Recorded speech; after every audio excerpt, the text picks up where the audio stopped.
तर आज आपण इयत्ता 7वीचा चुंबक या घटकातील चुंबकाचे गुणधर्म हा उपघटक शिकणार आहोत.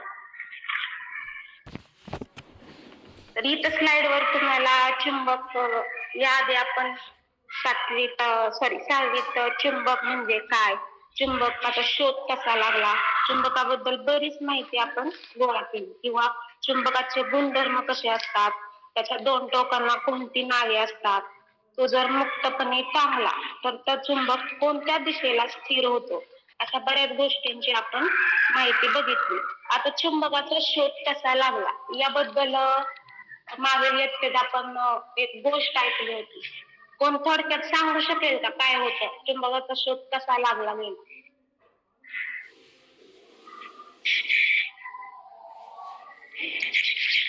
नाही कुणाला माहिती मॅडम, तुम्ही सांगा बरं.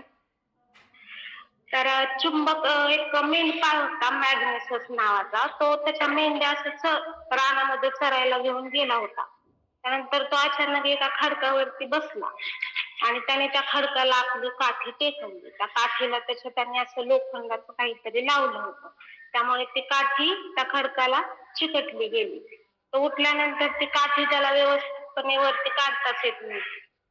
मग त्यानंतर असा शोध लागत गेला. त्यानंतर त्याला लोकांना असं समजले की तो खडक म्हणजे एक प्रकारचा चुंबक होता आणि तो जो मेंढपाळ होता, त्याचं ग्रीक मेंढपाळ, त्याचं नाव मॅग्नेसस होतं.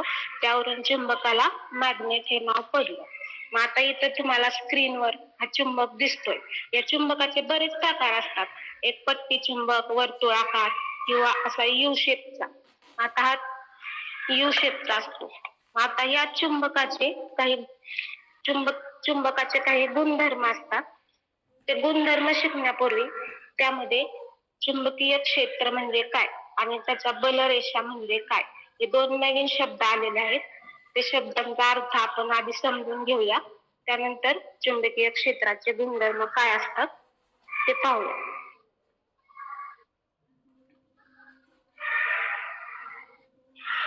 आता या स्लाइड वरती प्रथम आपण चुंबकीय क्षेत्राचे गुणधर्म, यामध्ये चुंबकीय क्षेत्र काय असतं हे पाहूया. त्यामध्ये चुंबक आपल्या जवळच्या भागात काही अंतरापर्यंत आपला परिणाम दाखवतो. म्हणजे चुंबक त्याच्या भोवतालच्या ज्या वस्तूंवर आपलं बल प्रयुक्त करतो त्या भागाला चुंबकीय क्षेत्र असं म्हटलं जातं. म्हणजे समजा उदाहरण द्यायचं झालं तर तुम्ही तुमच्या शाळेत इयत्ता 7वीच्या वर्गामध्ये बसलाय. त्या शाळेमध्ये तो वर्ग, ती पूर्ण शाळा, हे सगळेजण तुम्हाला ओळखत असतात. म्हणजे ते तुमचं काय झालं, आजूबाजूचं सगळं चुंबकीय क्षेत्र आहे. असंच जर तुम्हाला एखाद्या पुण्याच्या स्कूलमध्ये 7वीच्या वर्गामध्ये बसवलं तर तिथले सगळेच लोक तुम्हाला ओळखतील असं नाही. म्हणजे तुमच्या स्कूलमध्ये असताना आपल्या आजूबाजूचे सगळे लोक तुम्हाला ओळखतात. म्हणजे आजूबाजूचा जो काही परिसर झाला तो तुमचे थोडक्यात चुंबकीय क्षेत्र आहे. आता हे चुंबकीयाच्या भोवती जे क्षेत्र तयार होतं ते अशा ठराविक रेषांनी दाखवलं जातं. त्या रेषांना चुंबकीय रेषा असं म्हटलं जातं. इथं स्लाइडवर बघा, पट्टी चुंबक ठेवलेला आहे, त्याच्या आजूबाजूला तुम्हाला रेषा दिसत आहेत. त्या अदृश्य रेषा असतात, त्यांनाच म्हटलं जातं चुंबकीय बलरेषा. आता हे चुंबकीय बल क्षेत्र किंवा ह्या चुंबकाच्या बलरेषा काय असतात हे आपण पाहू. यासाठी मायकल फॅरेडे नावाचा एक शास्त्रज्ञ होता, त्यांनी एक प्रयोग केला. तो प्रयोग वरच्या डायग्रामच्या माध्यमातून दिसून येतो. त्यांनी असा एक पुठ्ठा ठेवला होता. त्या पुठ्ठ्याच्या बरोबर मध्यभागी एक पट्टी चुंबक ठेवला आणि त्याच्या भोवती लोखंडाचा किस पसरला आणि त्याने त्या पुठ्ठ्याला अशी टिचकी मारली. त्यानंतर जे काही ऑब्झर्वेशन त्याला आढळलं ते वरच्या चुंबकाच्या माध्यमातून तुम्हाला दिसतंय. काय निरीक्षण केल्यानंतर काय जाणवतं तुम्हाला, सांगेल का कोण? वरती प्रयोग दिलाय, चुंबक आहे, त्याच्या भोवती किस पसरलाय.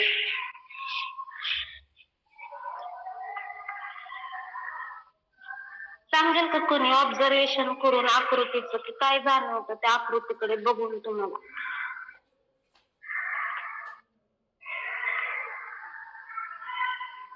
बरं ठीक आहे. तर आहेत ज्या आयनचे पार्टिकल्स ते सगळे त्या म्हणजे ते चुंबकाकडे सगळे अट्रॅक्ट होणार.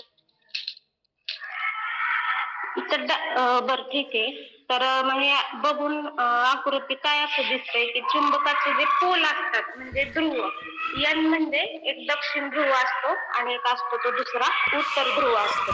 मग त्यामध्ये बघा आता चुंबकाच्या दोन्ही बाजूला लोखंडाचा किस जास्त प्रमाणात चिटकलेला दिसतोय आणि चुंबकाच्या मध्यभागी जरा विरळ प्रमाणात.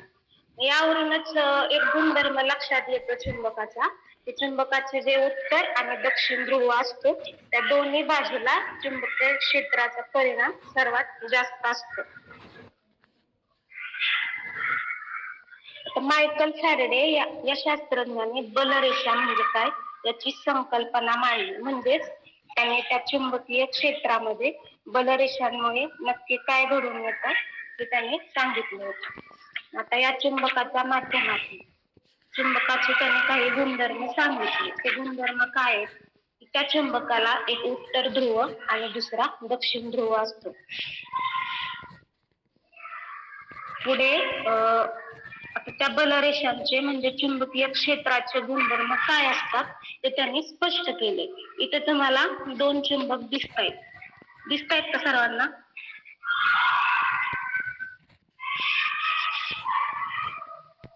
तर हे जे दोन चुंबक आहेत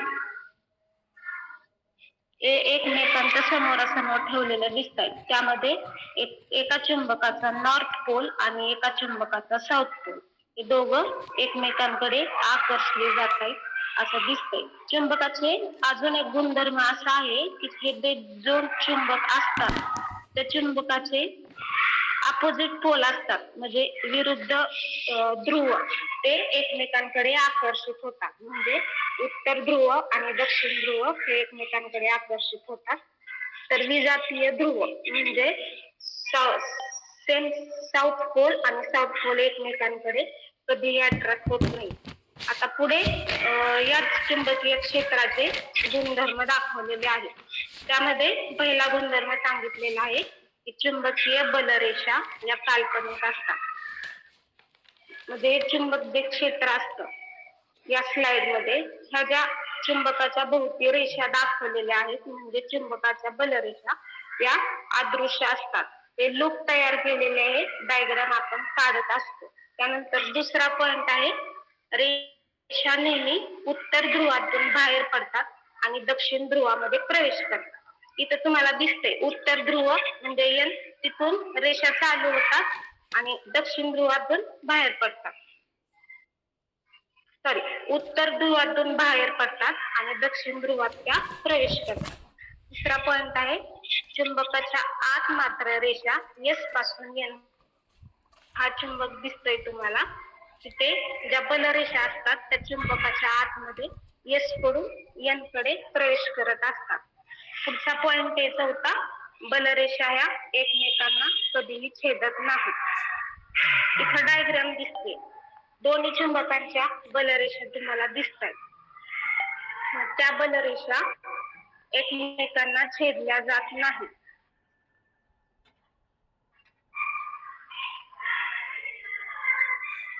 त्यानंतर ते दोघे एकमेकांना बलरेषा एकमेकांना कधीही छेदत नाही. त्याचं कारण काय आहे की एका बिंदूवर चुंबकीय क्षेत्राची दिशा एकच असते. पुढे आहे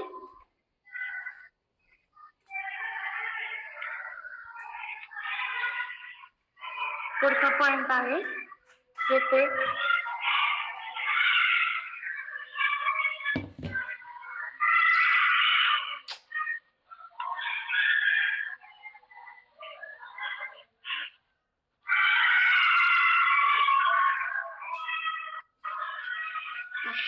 पुढचा पॉइंट आहे आता की जिथे रेषा दाट असतात तिथे चुंबकीय क्षेत्र सर्वात जास्त असतं आणि जिथे रेषा विरळ असतात तिथे चुंबकीय क्षेत्र कमजोर असतं. म्हणजे आपण मगाशी जी स्लाइड बघितली या स्लाइड मध्ये तुम्ही ऑब्झर्व केलं की चुंबकाचे जे दोन पोल असतात म्हणजे ध्रुव तिथे लोखंडाचा खिस जास्त प्रमाणात चिटकला म्हणजे तिथे चुंबकीय क्षेत्र जास्त प्रमाणात उपलब्ध असतं. पुढील पॉइंट आहे बलरेषा या लवचिक ताणलेल्या धाग्यांसारख्या असतात. आता या ज्या रेषा दिसतायत तुम्हाला त्या एकदम अशा धाग्यासारख्या बारीक दिसतायत. त्या एकमेकां लवचिक असतात म्हणजे त्यांना पाहिजे तसा आकार घेऊ शकतात. पुढचा पॉइंट आहे चुंबकाजवळ लोखंडी चूर्ण टाकल्यास बलरेषांचे चित्र दिसते. म्हणजे आपण ही स्लाइड बघा, या स्लाइड मध्ये आपण हाच प्रयोग मायकल फॅराडे शास्त्रज्ञांनी हाच प्रयोग केला होता. इथं चुंबकाचा जो किस टाकला होता त्याने, त्यामुळे तुम्हाला दिसून येईल की त्याच्या भोवती पण असे लूप तयार झालेले दिसतात. पुढचे मॅडम तुमची स्लाइड दिसते का सगळ्यांना? बघा बरं. मॅडमला स्क्रीन शेअर, तुम्ही ज्यावेळेस जॉईन करायला गेला प्रेरणा मॅडमला त्यावेळेस तुमचं स्क्रीन दिसत नाही. स्क्रीन शेअरिंग करा.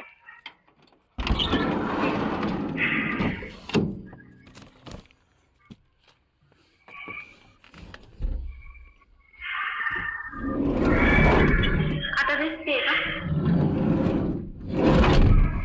दिसते आता, करा शेअर. तर हा पॉइंट पाचवा घेऊया परत की जिथे रेषा दाट असतात तिथे चुंबकीय क्षेत्र जास्त मजबूत असते आणि जिथे रेषा सरळ असतात तिथे ते क्षेत्र कमजोर असते. आता या स्लाइड वरती बघा, चुंबकाचे जे दोन ध्रुव आहेत तिथे तुम्हाला लोखंडाचा किस जास्त प्रमाणात चिटकलेला असतो, म्हणजे तिथे चुंबकीय क्षेत्र जास्त प्रमाणात कार्यरत असते. तर पुढील पॉइंट आहे बलरेषा लवचिक ताणलेल्या धाग्यांसारख्या असतात, त्यामुळे त्या शक्य तितक्या कमी लांबीचा मार्ग घेतात. आता इथे या बलरेषा तुम्हाला दिसत आहेत त्या रेषा धाग्यांसारख्या असतात, लवचिक, म्हणजे त्यांचा मार्ग कमीत कमी मार्ग त्यांचा निवडतात. तर पुढे स्वाध्याय दिलेला आहे चुंबकीय क्षेत्र म्हणजे काय. आता कोणी सांगू शकेल का चुंबकीय क्षेत्र म्हणजे काय? सांगूच नव्हतं वाटतं. आठवतंय का?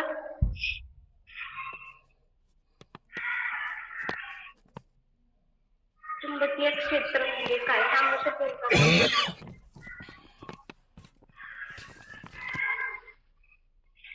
हॅलो, आवाज येतोय?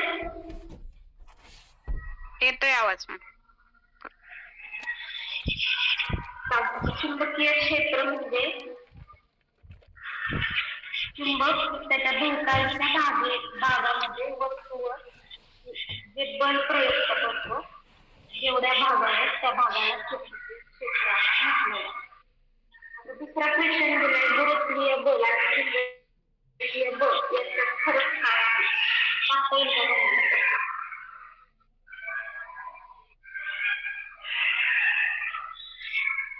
पुढचा एक क्वेश्चन आहे पृथ्वी चुंबकीय क्षेत्राचं किंवा चुंबकीय बलरेषाचं उदाहरण आहे का?